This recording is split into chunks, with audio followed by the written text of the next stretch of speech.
Hey everyone, I'm Chloe. I used to think family meant an unbreakable bond, a safe harbor, the kind of place you always knew you belonged.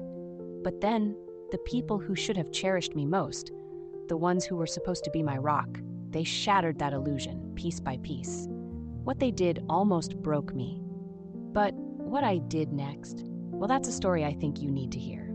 Friday mornings in our house always had this weird, hushed quality, like the whole world was holding its breath. Portland was just starting to shake off that deep winter chill, Little slivers of weak sunlight were trying to sneak past the blinds, painting these pale, dusty gold stripes across the dresser I hadn't bothered to polish in, God, months.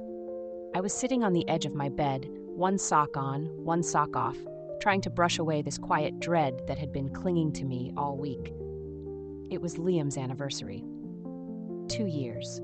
2 years to the day since my world just folded in on itself. It happened as quiet as that moment right before a massive thunderstorm hits. I didn't cry anymore. Not like I did that first spring where it felt like the tears would never stop. Grief, it had softened its voice, I guess. It was still there, this sharp ache in my chest, but now it lived in the silences, in those little empty spaces in between thoughts. I reached into the second drawer of my nightstand, where the velvet box always rested. It was pure muscle memory by then. Same angle, same soft little click when the wooden drawer slid open. Except there was no box. I blinked, just stared at the empty space. Then I pulled the drawer open wider, my fingers scrambling, checking the back, lifting a crumpled handful of tissues, a few old receipts, the stub of a candle I never got around to throwing away. No box. No damn box. I stood up, a cold knot forming in my stomach. I checked my other drawers, my jewelry box on the dresser. Nothing. Not even the little velvet cloth the ring usually sat on. But honestly, something deep inside me, this cold, hard pit, already knew this wasn't some careless mistake. My chest tightened, not with outright panic, but with this strange, stinging coldness. I walked down the stairs, still with that one stupid sock on, my hand gripping the banister probably a little too tight. Mom was at the kitchen counter, flipping through a glossy magazine like it was just any other Friday. She sipped her coffee, didn't even bother to look up when I came in. "Morning," she said, her voice all breezy. "Mom?" I asked, trying to force a calm I absolutely did not feel into my voice. "Do you know where my ring is?" She turned a page. "What ring, dear?" I clenched my jaw so hard, I thought my teeth might crack. "The ring, Mom. Liam's ring, the one he gave me." "Oh," she said, blinking slowly.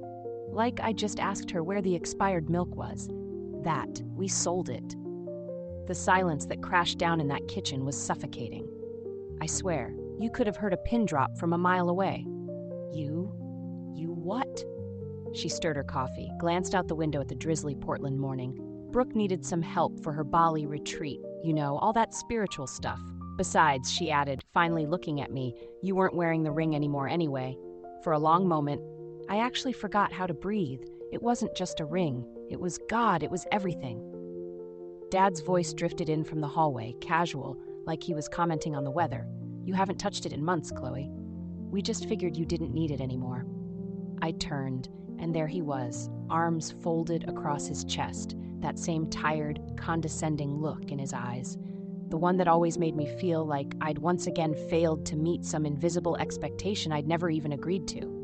I just stared at them, at both of them. Every word I wanted to scream, every accusation, every ounce of pain just got stuck somewhere between my ribs and my throat. "You sold something that wasn't yours," I finally managed to get out, my voice barely a whisper. Dad just shrugged. "Well, technically, no," I cut him off, my voice a little firmer this time, surprising even myself. "No, that ring was mine. Liam designed it with me. We chose the diamond together, the band engraved on the inside, for God's sake." Mom rolled her eyes, this dramatic, theatrical sigh. "Chloe, honestly, it's not like you're still getting married." She said it so casually, like Liam had just stepped out to get the paper, not collapsed in the parking lot of that little coffee roastery where he'd been waiting for me. A damn pie from my favorite bakery on the passenger seat. Not left me that voicemail, his voice so full of love saying he was bringing home my favorite just minutes before. "His dead, Mom. Not forgotten." I snapped, but my voice cracked hard on that last word, betraying me. Mom sighed again. that exhausted, put-upon look she always wore whenever anyone's emotions were deemed too much for her to handle. Brooke is finding herself, Chloe. That retreat it's life-changing for her. Then maybe she should have sold something of hers, I said, my voice dropping to almost a whisper again. The fight was just seeping out of me. She doesn't have anything like that, Dad muttered, looking away. And you weren't using it. I took a step back, the kitchen floor feeling like it was tilting under my feet. They hadn't just sold a ring. They'd sold the last tangible piece of him I had left. The last piece of us. I turned without another word and walked back up the stairs, each step feeling heavy, way louder than it needed to be, in the suffocating silence of that house. When I reached my room, I yanked open that drawer again. Same empty, accusing space. Only this time, I noticed something I'd missed in the initial shock. Folded neatly in the back, tucked away gently like it didn't matter anymore. The velvet cloth, deep navy blue, embroidered with little white daisies, now limp and sad without the weight it was designed to cradle. I sank to the floor beside the nightstand, the cloth resting in my lap. My fingers traced the tiny stitches, every single one familiar. Liam used to say the daisies reminded him of our first real road trip when we found them blooming wild all across this field behind a dusty, forgotten motel somewhere in eastern Oregon. We'd been so young, so ridiculously in love. I stayed there for a long time, just listening to the nothingness, feeling way too much. Outside my window, the sky had turned that flat, pale blue that Portland does so well, clouds moving in slow, mournful formations. The world just kept on spinning, indifferent. But something deep inside me, something vital, had just stopped.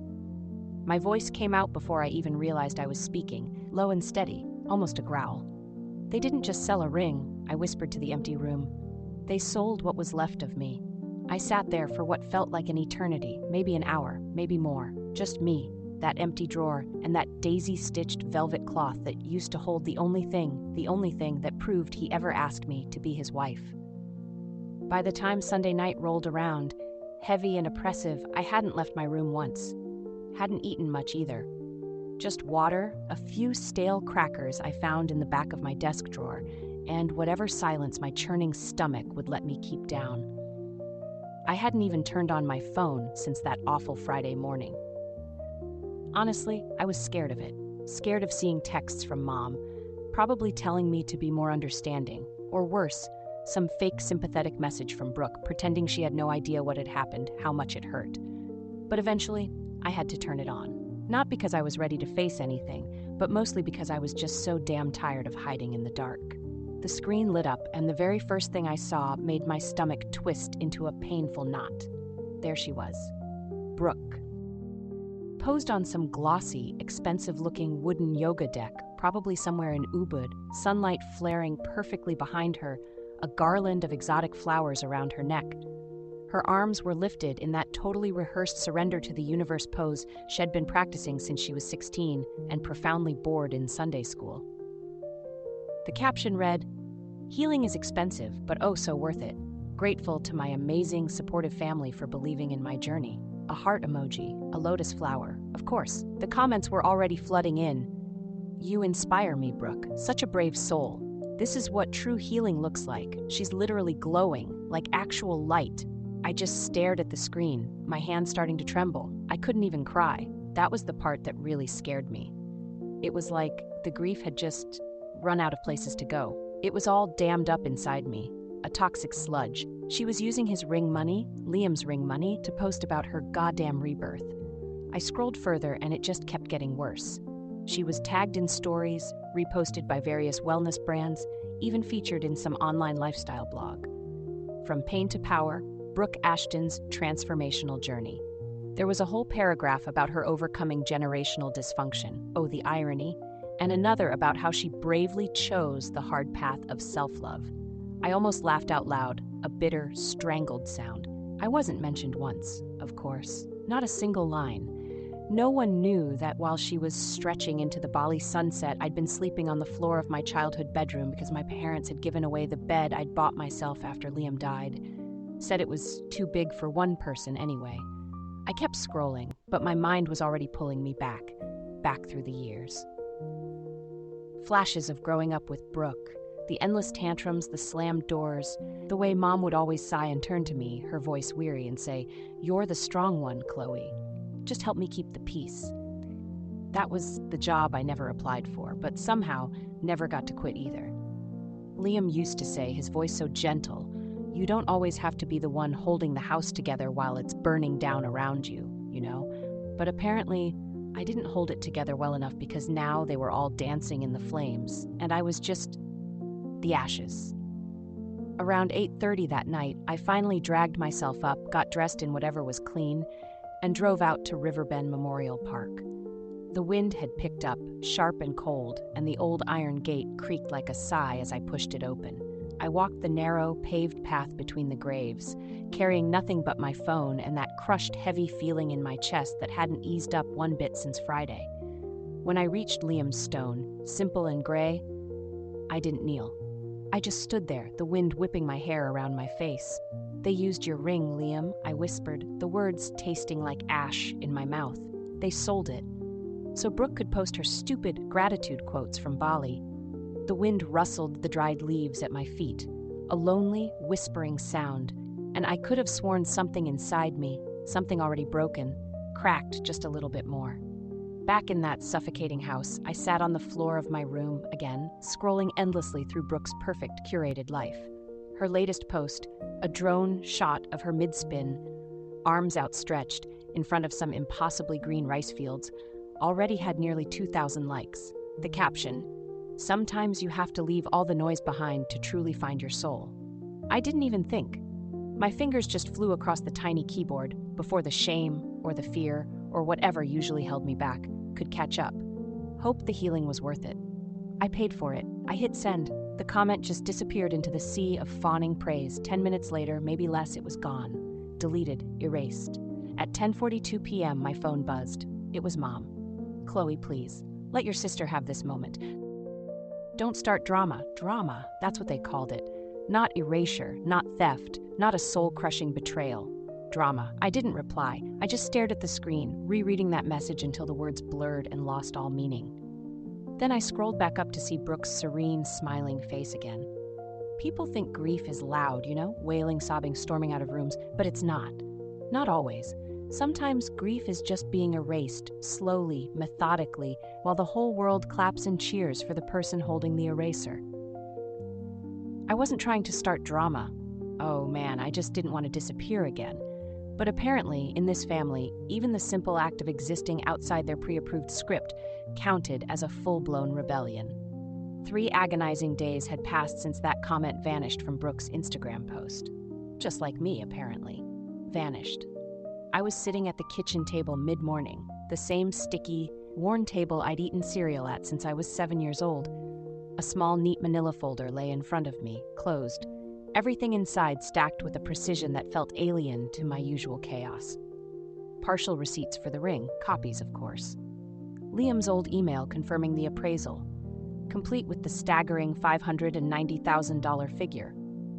And a note from his parents, written in a grief-soaked, elegant cursive, thanking me for caring for the ring until it became part of your new chapter together. I pushed the folder across the table toward my father. He didn't even touch it, didn't even glance at it.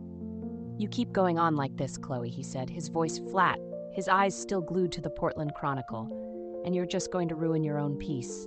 We can't undo what's already done." I watched him stir his coffee, that meticulous, circular motion, like it was the single most important task in the entire world. "But you can at least acknowledge what it was," I said, my voice trembling despite my best efforts to keep it steady. He sighed, that long-suffering sound had perfected over years. He folded the paper with deliberate slowness and finally looked at me. "Chloe, you've been living here for 2 years, rent-free. We've given you more than enough support. It's just a ring." Then he slid something across the table toward me. A thin, crisp white envelope with an embossed gold letterhead. The moment I saw the law firm's name, their law firm, my stomach did a sickening flip. I opened it slowly, my fingers fumbling with the flap. Inside was a formal, coldly worded note. "This correspondence serves to confirm that all contents and properties situated within the residence at our address fall under the legal ownership of Marcus and Brenda Ashton." I stopped reading, my breath hitched.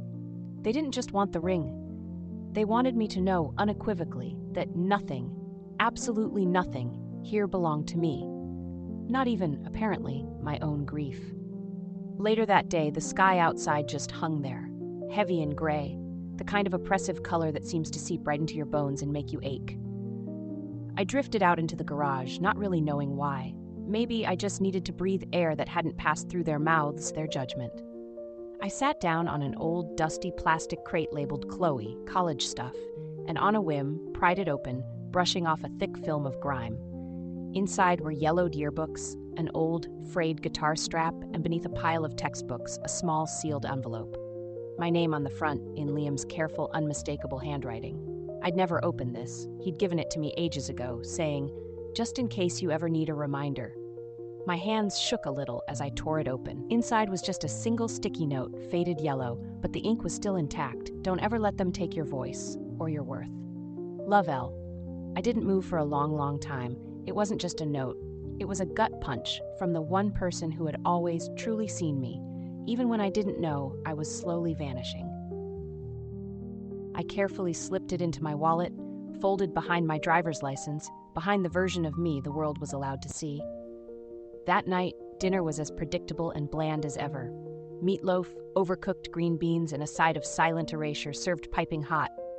Mom raised her wine glass midway through the meal, a bright, false smile plastered on her face. "Here's to Brooke," she chirped. Her growth, her healing, her incredible courage. What a transformation. I sat perfectly still, my own glass untouched. No one looked my way, not even a passing glance to check if their other daughter was still breathing. I lifted my glass maybe halfway, then lowered it slowly and stood up. "You'll be upstairs," I said, my voice flat. As I walked out, I heard my dad mutter, just loud enough for me to hear, "That girl seriously needs some perspective." I didn't answer. I just walked to my room and pulled out that big plastic storage bin from beneath my bed. Bills, old receipts, copies of insurance forms, printouts of emails, statements from the joint account Liam and I had, things I hadn't dared to look at in over a year. I didn't know what I was looking for, not really. But I knew with a certainty that settled deep in my bones that I needed something that wasn't theirs. Something that reminded me I used to have a life, a love, and yes, a voice. The scanner on my old printer beeped quietly, rhythmically, as I fed in page after page. I created folders on my laptop, I labeled timelines, and somewhere along the way I stopped crying. I stopped begging for acknowledgement. Something inside me shifted, a subtle but profound change, from desperately wanting to be heard to absolutely refusing to be silenced. They'd taken the ring, yes, but they hadn't taken the truth. Not yet. I didn't know what I was building, not exactly. I just knew I needed to build something that was entirely, unequivocally mine. By Thursday night, the pile of documents on my desk had easily doubled. Receipts for everything from groceries we'd bought together to deposits for wedding vendors we'd never use. Bank transfers, insurance forms, each one meticulously scanned, labeled, and digitally filed away into a folder I'd grimly marked Truth. There was no grand master plan, no dramatic legal motion drafted in my head, not yet. It was just me, late into the night, pulling string after string together, trying to weave some kind of factual tapestry before someone else could yank all the threads from my hands and reweave it into their own narrative. Rain tapped against the window panes, soft but steady, the kind of persistent Portland drizzle that blurs everything outside, making the world look as fuzzy and indistinct as things felt inside me. I was hunched over my laptop, highlighting a paragraph from one of Liam's old emails, something about the ring's specific cut and clarity, when my hand accidentally brushed the trackpad. An old browser tab popped open, one I must have left bookmarked a year ago or more. It was for a podcast, some self-helpy wellness thing. Autoplay kicked in before I could react, and then I heard her voice. "Brooke. Healing truly begins," Brooke's voice cooed, smooth and practiced, "when we make the conscious decision to release the outdated roles other people try to force us into." I froze. Completely. My hand hovered mid-air, caught in that awful space between wanting to slam the laptop shut and this morbid, undeniable need to hear every single syrupy word. The host's voice chimed in, bubbly and enthusiastic. "That's so powerful, Brooke. Can you maybe give us an example of that kind of release from your own life? There was a pause, the distinct sound of a sip of something, probably green tea, and then, well, for me, a huge part of it was I had to separate myself from the overwhelming grief that permeated our family. Some people, they cling to pain like it's a personality trait. Every muscle in my body locked up. I couldn't even blink. She was talking about me. I was some people. I listened on, numb. I had to walk away, Brooke continued, her voice laced with that carefully constructed vulnerability. It cost me so much emotionally, but I chose joy. I essentially gave up everything, even objects that were just tied to past trauma. You simply can't move forward if you're constantly dragging around these heavy symbols of emotional debt. I mean, things like rings, for example. They're just objects, really. Objects soaked in old pain. I don't remember hitting pause. I just remember staring at the screen, my own pale, shocked reflection staring back at me from the dark monitor, like it didn't even recognize the person I was becoming. 50,000 listens, the podcast app said. 50,000 people had heard my story, twisted completely out of shape and sold back to them as her brand of enlightenment. She had taken Liam's ring, our ring, and turned into a cheap metaphor for her enlightened toxicity purge. My grief, our love, everything Liam and I had built reduced to goddamn clickbait. I didn't scream. I didn't throw the laptop across the room, though God, I wanted to. I just sat there, the silence in the room deafening. My fingers hovered over the keyboard, then moved slowly, deliberately. I downloaded the episode, saved it into the truth folder. Then I opened a new document and titled it with icy precision, Timeline of Misuse.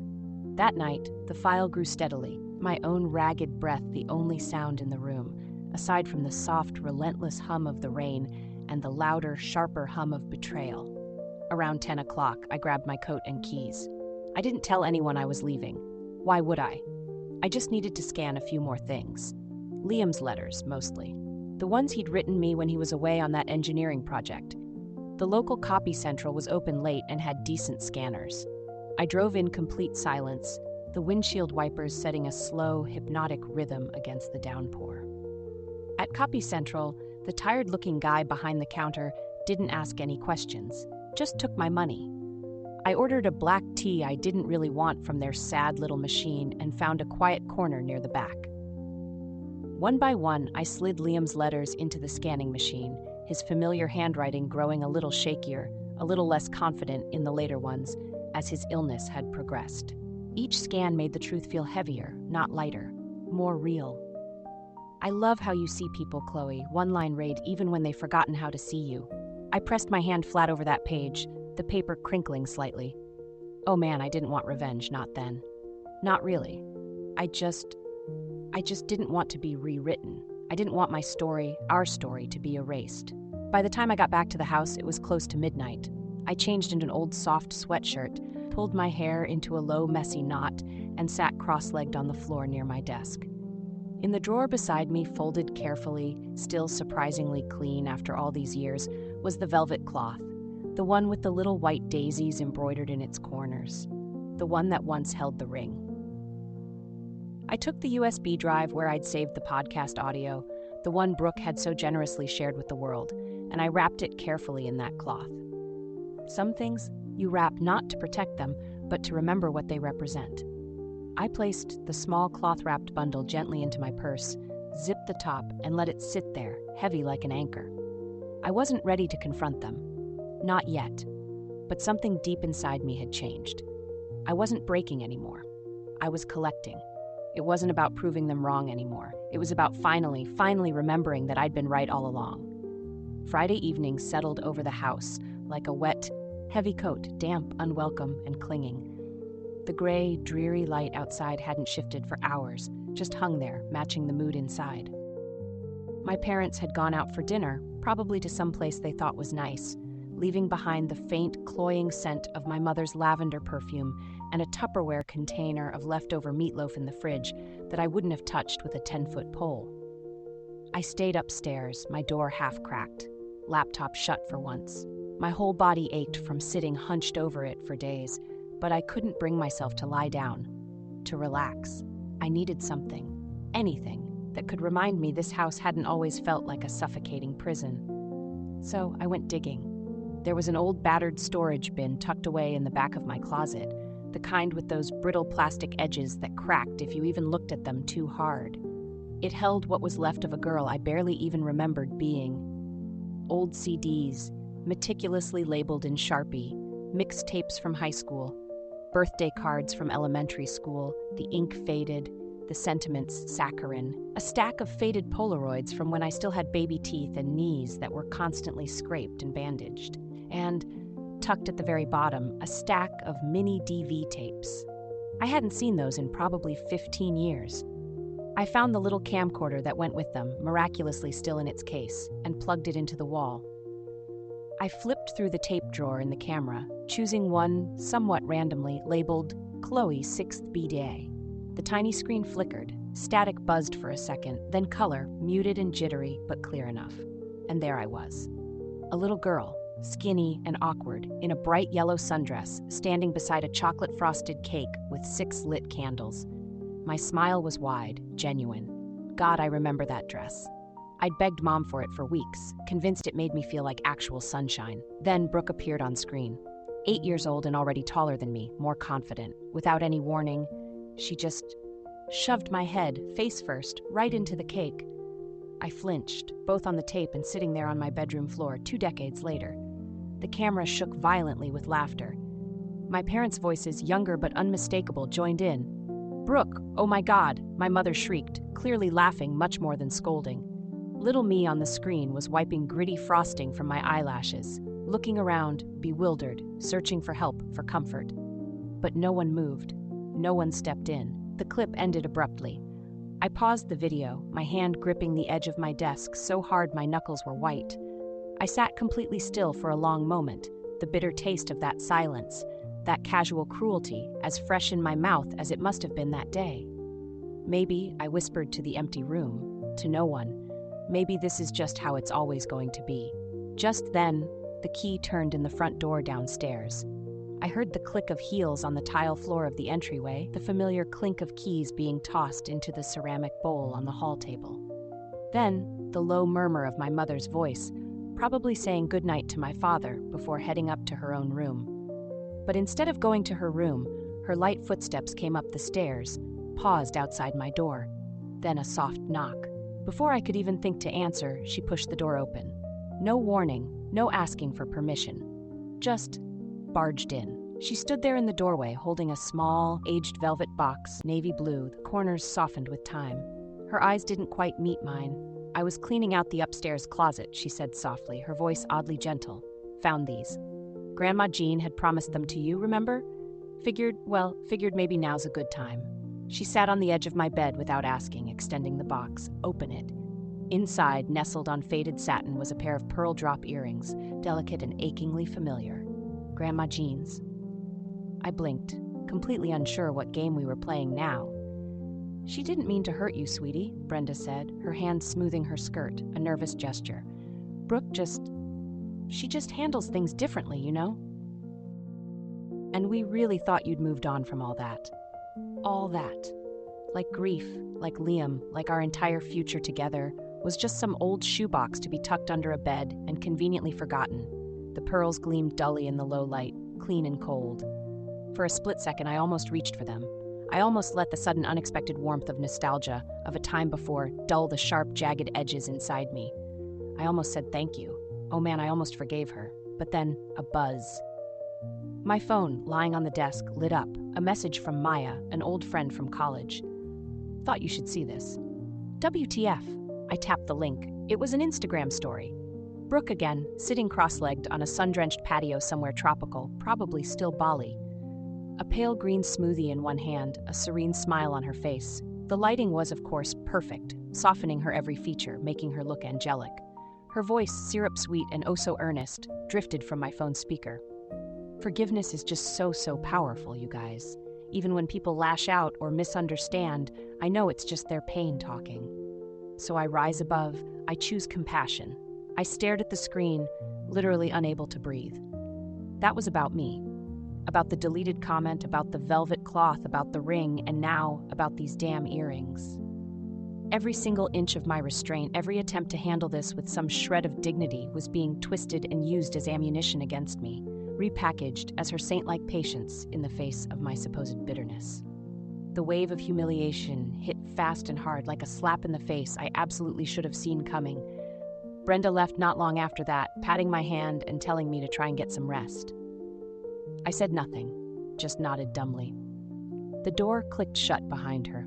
Downstairs, the dishwasher hummed its monotonous cycle. The house returned to its usual oppressive quiet, but something inside me wasn't quiet anymore. Not by a long shot. I opened my laptop. The folder marked Truth waited like an open, hungry mouth. I took a screenshot of Brooke's Instagram story, saved it, then I retrieved the original inheritance letter from Grandma Jean, the one that clearly listed my name, Chloe Elizabeth Ashton, in her careful, spidery cursive, right beside the words, pearl drop earrings. I scanned it. Then, slowly, deliberately, I opened my phone's voice recorder app. I spoke into the dark, my voice low but steady. "I'm not doing this to expose them," I said, the words feeling heavy and true. "I'm doing this so I never ever forget again who they really are." And then I took the pearl earrings, wrapped them in a separate, clean handkerchief, and slid them into the back of my sock drawer. Not to use, not to wear, just to remember. This wasn't just a one-time betrayal. It was a pattern I'd been trained, conditioned, my whole life to forgive and forget. But that morning, something shifted, something fundamental. I woke up before the sun had even thought about climbing fully over the Portland rooftops. The house was still blanketed in that muffled, pre-dawn quiet that only really clouded, overcast mornings bring. I didn't wait for coffee, didn't scroll through my phone like I usually did. I opened my closet, found the navy blue blazer I hadn't touched since Liam's memorial service, and slipped it on over a clean, crisp button-down shirt. The sleeves were slightly looser now, a silent testament to the weight I'd lost, but it still fit. Standing there, looking in the mirror, I didn't look like someone who had anything left to prove. Just someone who was finally, blessedly, finished waiting. The navy velvet cloth sat on my nightstand, folded carefully around the small USB flash drive. Inside that tiny piece of plastic and metal was everything. Receipts, scanned letters from Liam, a copy of Grandma Jean's will clearly stating my inheritance of the earrings, the damning podcast audio, screenshots of Brooke's sanctimonious social media posts, and my own quiet voice recording from the night before. I placed the whole thing, cloth, flash drive and all, inside a clear plastic envelope, slid that into a slim leather folio, and zipped it shut. I didn't leave a note, didn't text anyone. I just walked out the front door like I was heading to a perfectly ordinary dentist appointment. No tension, no fire, no dramatic flair. Just clean, cool air and a sudden, surprising sense of purpose. 15 minutes later, I pulled into the parking lot of the Collective Hub, a co-working space tucked unassumingly between a boutique dog groomer and a trendy yoga studio. The front desk manager, a soft-spoken guy in his early 20s named Leo, handed me a key card with minimal small talk. I really appreciated that. I took a corner table by a large window. Light rain, that persistent Portland signature, tapped softly against the glass. My laptop hummed to life as I opened the legal document templates Eleanor Vance, Liam's estate lawyer, had shared with me ages ago, just in case. Back then, just in case had felt like a distant, abstract concept. Now it felt like a lifeline. I filled in the blanks with a cold, almost detached clarity. Item 1, 1-4. 1 carat, custom-designed diamond engagement ring, purchased jointly by Chloe Ashton and Liam Hayes, 3 months prior to Mr. Hayes' passing. Statement: property held in trust by Miss Ashton until such time as marriage. Therefore, sole ownership defaulted to surviving party Chloe Ashton upon Mr. Hayes' death. I cross-referenced every single entry with dated email threads between Liam and the jeweler, photo timestamps of us picking out the stone, and the notarized letter Liam's mother had sent me after the funeral, confirming the family's unequivocal intent for me to keep the ring, no matter what. I added a sworn affidavit detailing the events surrounding the unauthorized sale of the ring and the profound psychological and emotional harm caused.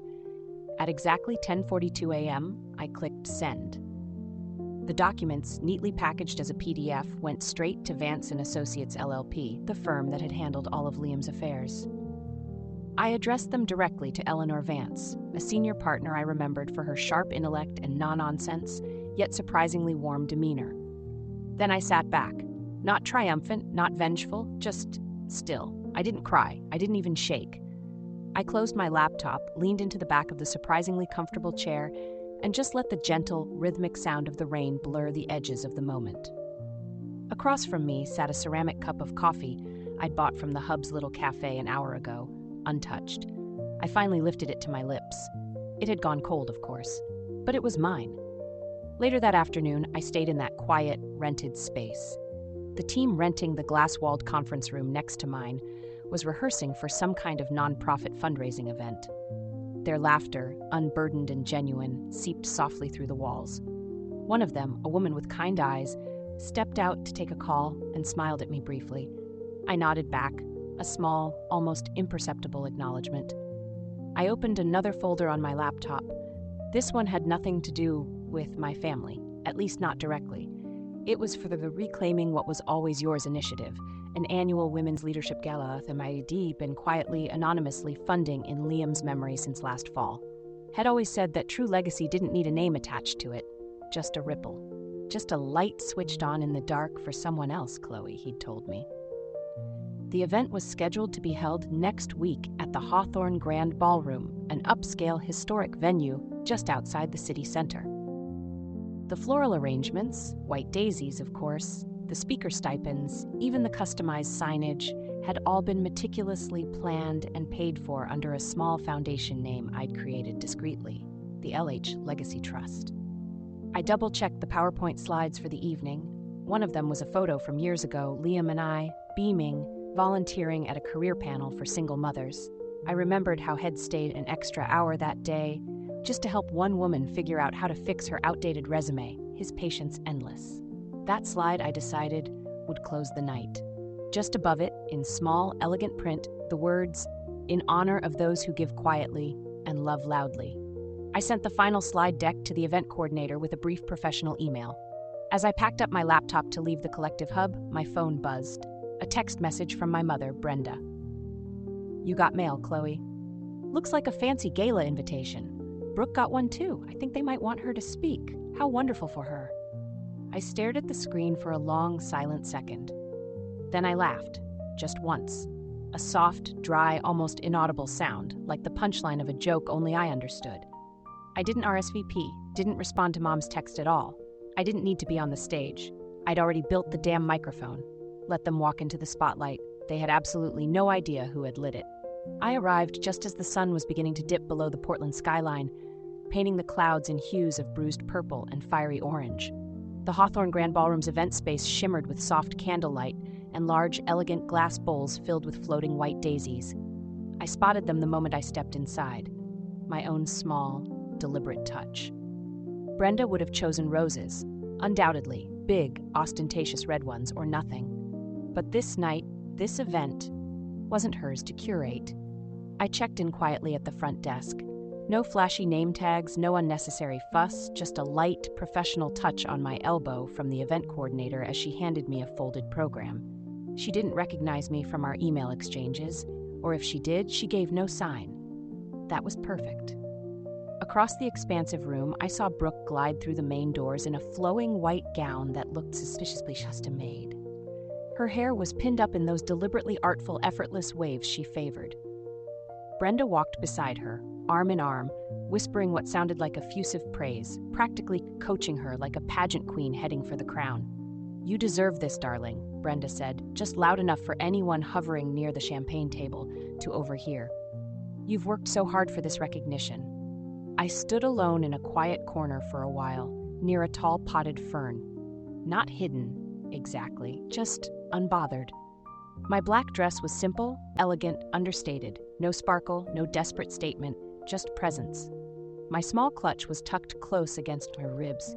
The navy velvet cloth, folded neatly, was inside, pressing against the clear envelope containing the USB drive, the one I hadn't let out of my sight all week. The background music softened, a subtle signal, and the low hum of conversation in the room shifted expectantly. The host, a polished local news anchor, stepped onto the small, tastefully lit stage to welcome the guests. A few polite ripples of applause followed. Dinner plates were discreetly cleared, wine glasses refilled. The tempo of the evening had officially begun.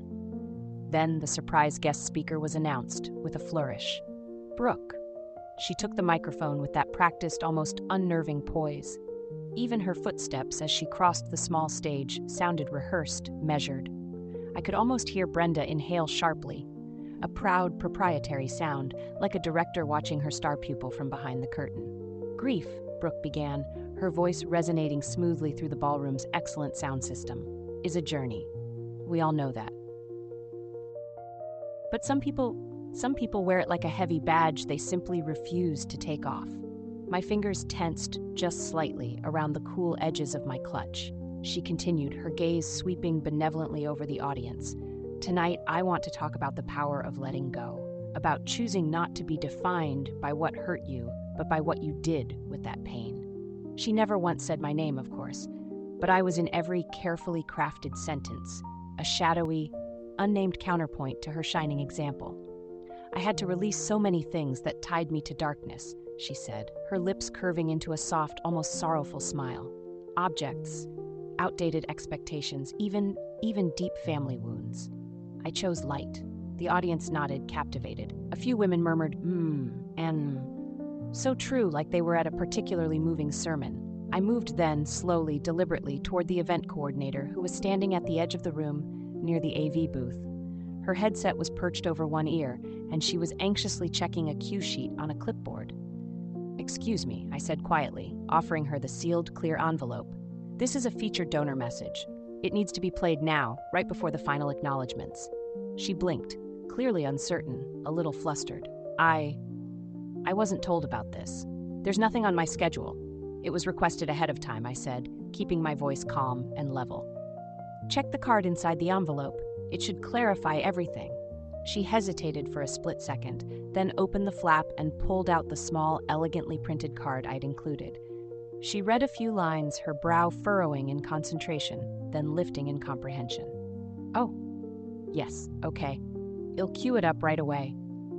I returned to my quiet corner. Brooke was still on stage, winding down her speech, thanking the organizers, the city of Portland, all the brave, resilient women here tonight who've overcome so much to be here.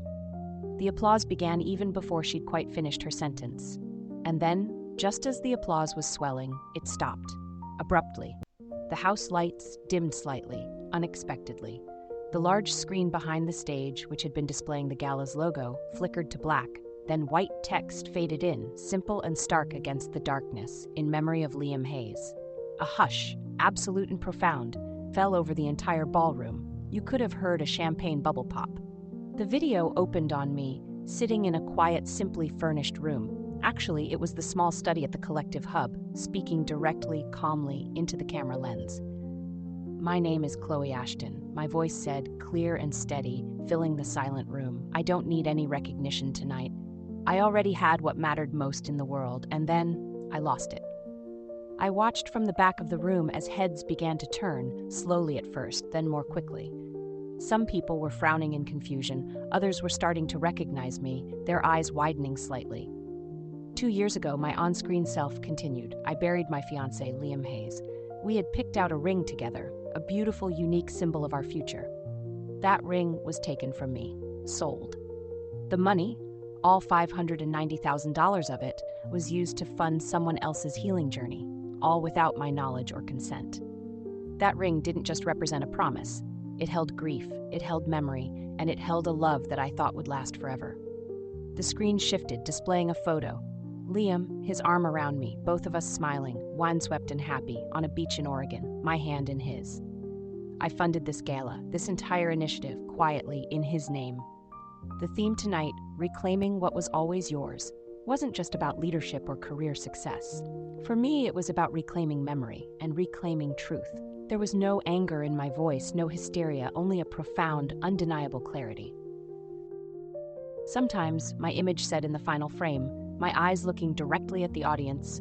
The ones who suffer the most are the ones who are expected to stay silent, so that the loudest, most demanding voices can heal at their expense. The screen faded to black. The room didn't exhale. It simply froze. I saw Brenda's hand fly to her mouth, her eyes wide with shock, like she'd been physically slapped. Brooke, still standing near the stage, had frozen mid-pose, her practiced smile crumbling, her face a mask of disbelief. A photographer's flash went off, a single brutal burst of light, catching her face twisted in a grotesque mixture of confusion, dawning horror, and pure unadulterated fear. I didn't wait to hear what was said next. As I walked, calmly and deliberately, towards the exit, I heard a shocked whisper behind me. She paid for all of this? Then another, closer to the door. That was her fiancé he was talking about? I didn't look back, didn't pause for applause or for condemnation or for anything at all. I just stepped out into the cool night air, letting the crispness of it remind me that I wasn't invisible. I just wasn't theirs anymore. I didn't need their applause. I just needed them, for once, to hear the unvarnished truth in a room that couldn't possibly look away. The next morning, my phone wouldn't stop vibrating. I hadn't even fully opened my eyes yet when I could already feel it pulsing insistently on the nightstand, like it was trying to warn me about an impending earthquake. I rolled over, groaning, and stared at the screen. 38 unread messages, 12 missed calls, notifications stacked up on every single app like a pile of digital ash from the fire. I'd quietly, methodically lit the night before. I opened Instagram first, bracing myself. Brooke's face, tear-streaked and dramatically distressed, filled the first story tile. She was crying, of course, but artfully, her mascara only slightly smudged. I was ambushed, her voice cracked, thick with emotion.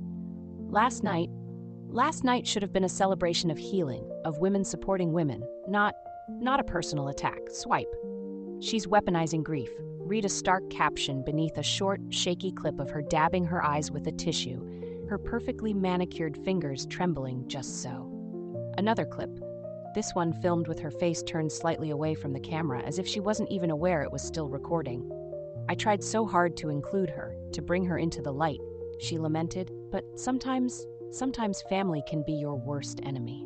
Oh man. The comments were already flooding in, a torrent of misplaced sympathy. Wow, this is just so sad. Brooke, you're so strong. She needs to get professional help.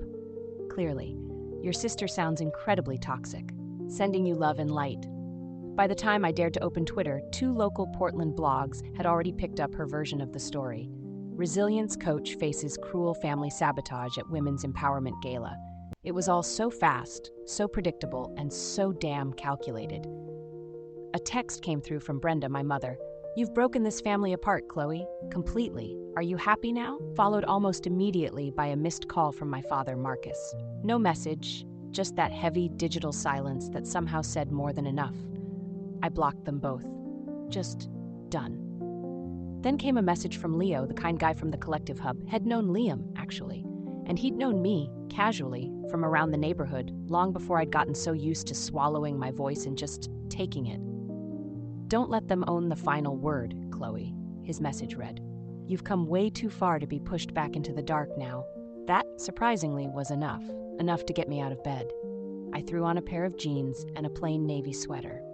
No makeup, no earrings, no pretense. Just the soft velvet cloth folded neatly into my jacket pocket and a freshly printed transcript I'd made that morning. Brooke's entire self-serving podcast interview, word for word. A kind of truth I didn't need to shout from the rooftops, but one I certainly wasn't going to hide anymore either. The drive to the family house was short, almost too short. I knew the turns by pure muscle memory, even though the place hadn't felt like home in years, maybe ever. The front door was cracked open slightly, like it was expecting me, or perhaps dreading me.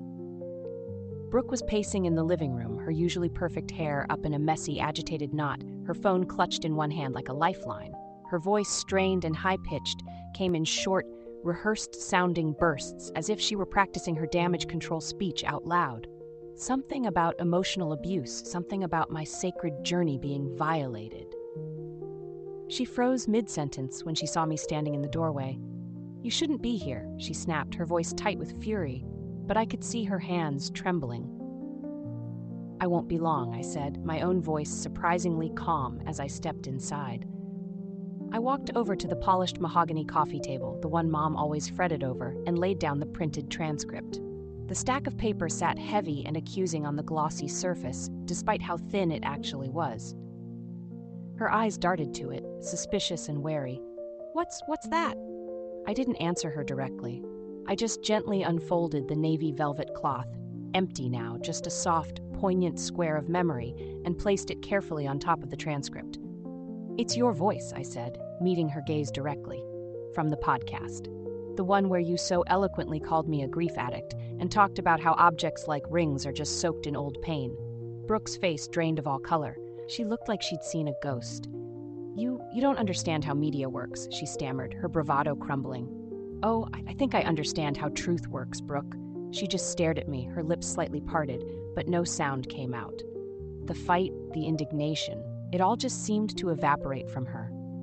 I stood there for another second, maybe two, just letting the heavy silence hold, letting it speak for itself. Then I turned to leave.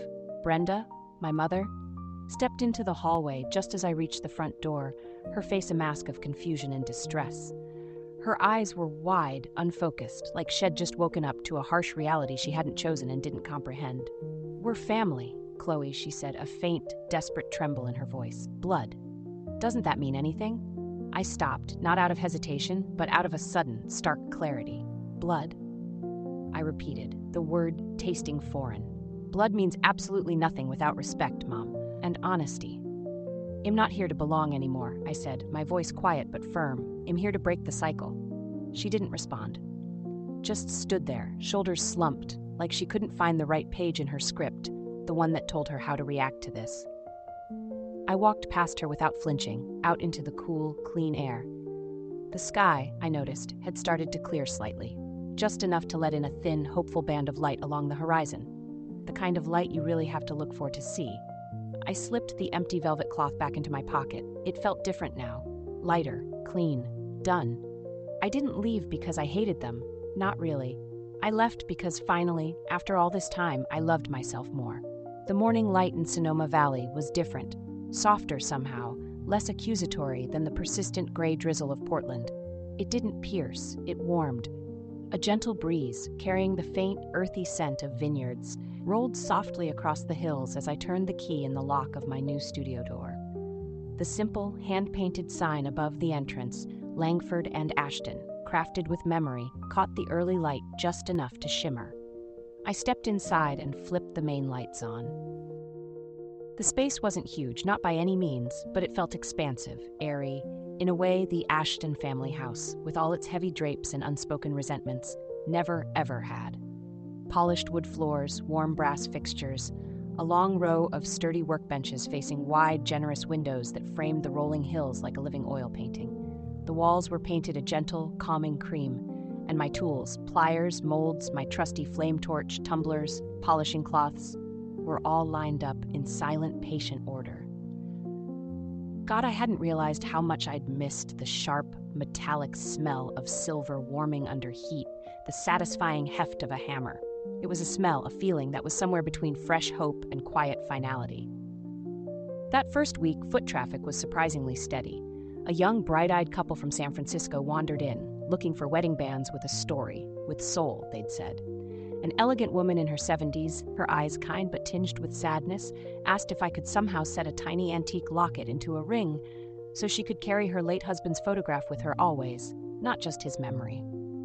Then there were the quiet ones, locals mostly, who didn't say much at first. They'd just look around, their gaze lingering on the pieces displayed, and then, often in a lowered voice, whisper, You're the one from that gala, right? The video? I'd just nod, offer a small genuine smile, and say nothing more. They understood. On one small, specially lit shelf in the back corner, under a soft, focused spotlight, was a simple glass display case. Inside, folded perfectly in half, was a familiar navy velvet cloth. Framed carefully beneath it on a piece of archival paper was a handwritten note. This piece is not for sale. It cost everything to make. And beneath the cloth, resting on a bed of dark gray silk, was a band.